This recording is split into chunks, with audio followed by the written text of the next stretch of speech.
USA Today breaking their tradition of not taking sides in a presidential race. The paper's editorial board slamming Donald Trump by, quote, unanimous consensus as unfit for the presidency. That's what they say, but they did not endorse Hillary Clinton per se. Donald Trump responding with a tweet, quote, the people are really smart and canceling subscriptions to Dallas and Arizona papers, and now USA Today is going to lose readers. The people get it. Here now is Howard Kurtz, Fox News media analyst and MediaBuzz host. Well, let's focus on the business of newspapers. And we have a country that's divided, but you have all these newspapers saying that half of the country is essentially dumb for going for Donald Trump. Won't that hurt their business?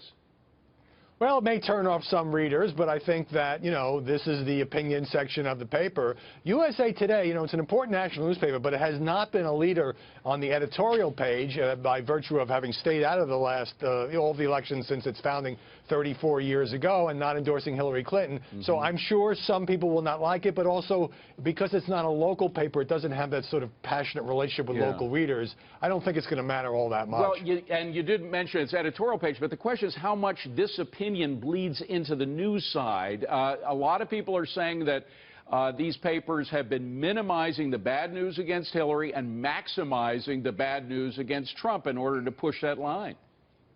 I think that may be true in some cases. As a newspaper veteran, I will tell you that, reporters and editors who work in a newsroom often feel that there is a wall and they are not influenced by what opinions the editorial page and the publisher may have. But in this year, I've been saying I've never seen such negative coverage in the news pages as well as the opinion folks who are entitled to bloviate as I have with the coverage of Donald Trump. Now, some of it he brings on himself, but a lot of the rest of it, I think, is a pretty negative, consistent tone. Well, Howie, I used to be a newspaper guy, too, and I worked at the Wall Street Journal, and the editorial page, in fact, a woman who works for the editorial, Kim Strassel, came out with a piece today focusing on some really spectacular news that came out of that FBI report, which is that Cheryl Mills, Hillary Clinton's chief of staff when she was Secretary of State, essentially lied to the FBI. In the FBI interview that she had, they say Mills did not learn that Clinton was using a private email server until after Clinton's tenure, after 2013.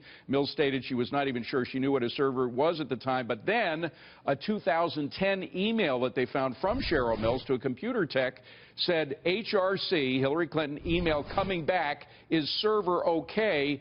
And the computer tech responds, you're funny, we're on the same server. So clearly she knew about the server as opposed to what she told the FBI. That's a crime to lie to the FBI.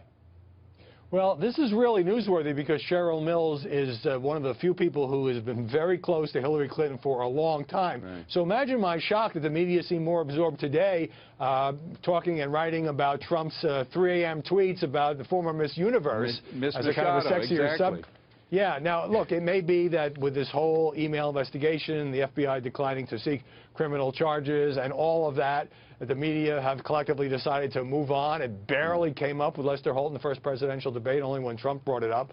But I think it's important that we continue to look at whatever revelations may come out.